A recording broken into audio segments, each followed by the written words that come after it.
यहाँ पे हमारे पास जो नेक्स्ट क्वेश्चन है ना, इस क्वेश्चन को आप एडवांस लेवल का कंसीडर कर सकते हो भाई। बढ़िया क्वेश्चन है। Question is monochromatic light is incident on a glass prism of angle, आपको ये दे रखा है।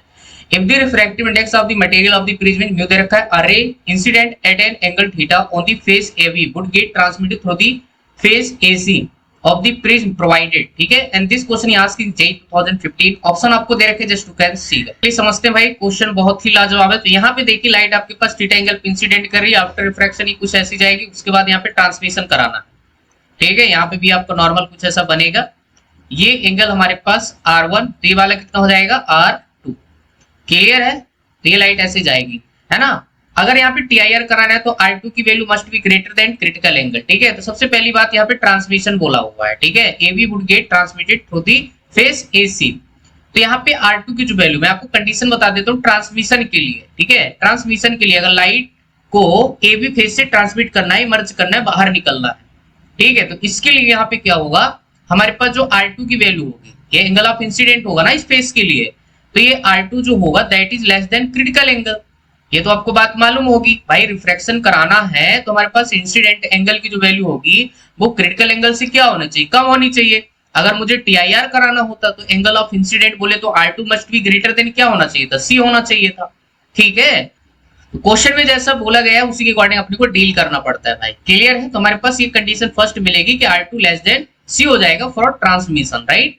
अच्छा, अब यहाँ पे अगर क्रिटिकल एंगल की बात करें तो साइन C इक्वल टू क्या हो जाएगा बेटा, साइन C इक्वल टू हो जाएगा, मान लीजिए इसका रिफ्रैक्टिव इंडेक्स म्यू होता है, साइन C इक्वल टू हो जाएगा 1/μ, क्योंकि बाहर तो आपका एयर मीडियम है, ठीक है। तो पहली कंडीशन 1, इसको नाम दे दे क्वेश्चन नंबर 2, ठीक है। अब यहाँ पे स्टार्ट करेंगे। हमारे पास देखो प्रिज्म की जो कंडीशन होती है दैट इज प्रिज्म एंगल कितना होता है R1 प्लस आपका R2 होता है, ठीक है।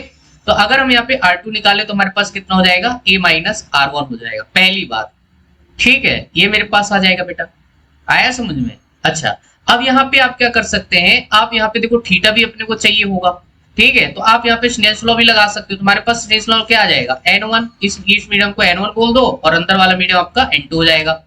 तो हमारे पास कितना हो जाएगा, N1 sine theta equal to कितना हो जाएगा, N2 साइन आपके पास R1, ठीक है।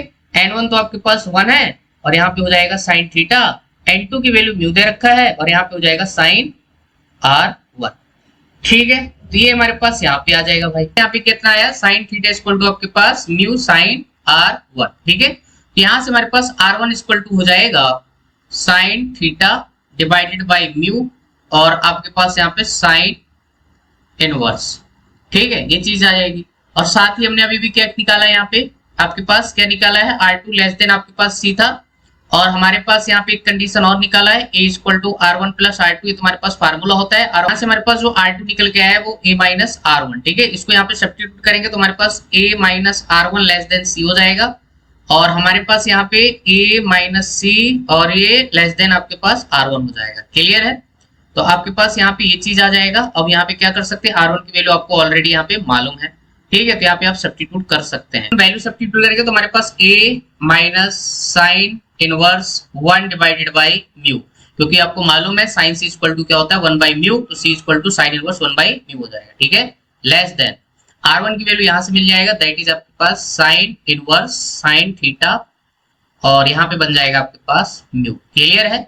अब चाहे तो दोनों साइड आप साइन ले सकते हैं भाई, ठीक है। जैसे ही दोनों साइड साइन लेंगे तो हमारे पास कितना हो जाएगा, on taking by sine on both side, तो साइन आपके पास यहाँ पे कितना हो जाएगा, sine A minus sine inverse 1 divided by mu और यहाँ पे आपके पास लेस देन, जब इसका साइन लेंगे ना तो साइन साइन इनवर्स आपके पास सीधा सीधा हो जाएगा साइन थीटा और डिवाइडेड बाय आपका म्यू हो जाएगा। क्लियर है? तो हमारे पास यहाँ पे साइन थीटा की जो वैल्यू आ जाएगी बेटा, ध्यान से देखना, साइन थीटा ग्रेटर देन और म्यू इधर आ जाएगा, ठीक है। म्यू साइन और अंदर हो जाएगा आपके पास A minus sine inverse 1 divided by mu. Clear है? ये हो जाएगा। अब यहाँ पे हमें थीटा चाहिए तो थीटा इज ग्रेटर देन आपके पास यहाँ चला जाएगा साइन इनवर्स और ब्रैकेट में म्यू साइन, अंदर बच जाएगा A minus sine inverse 1 divided by mu. Clear है? तो ये भाई साहब इतना खूंखार तरीके का जो आंसर आ रहा है और मैं गारंटी के साथ बोलता हूँ कई लोग तो भाई देख के ही पेन छोड़ देते है ना, और है भी भाई डरावना सा, है ना। इतना भयंकर आंसर जो आ रहा है भाई, वैसे तो आया नहीं है तो आप तुम एक्सपेक्ट कर सकते हो कि भाई ये जेड एडवांस लेवल क्वेश्चन हो सकता है भाई, कोई बड़ी बात नहीं है। ठीक है, तो देख लीजिए आपके जो रिक्वायर्ड आंसर है कौन सा मैच कर रहा है। तो यहाँ पे हमारे पास थीटा जो है ग्रेटर आ रहा है और इस साइन का फंक्शन आ रहा है। ठीक है, यहाँ पे थीटा लेस देन है, साइन का तो है, यहाँ पे कॉस होते जाएगा नहीं, तो आपका option first is the correct answer का। ठीक है, सो आई होप आपको क्वेश्चन का सोल्यूशन बढ़िया तरीके से बेटा समझ आया होगा, सारी चीजें समझाने की कोशिश की है।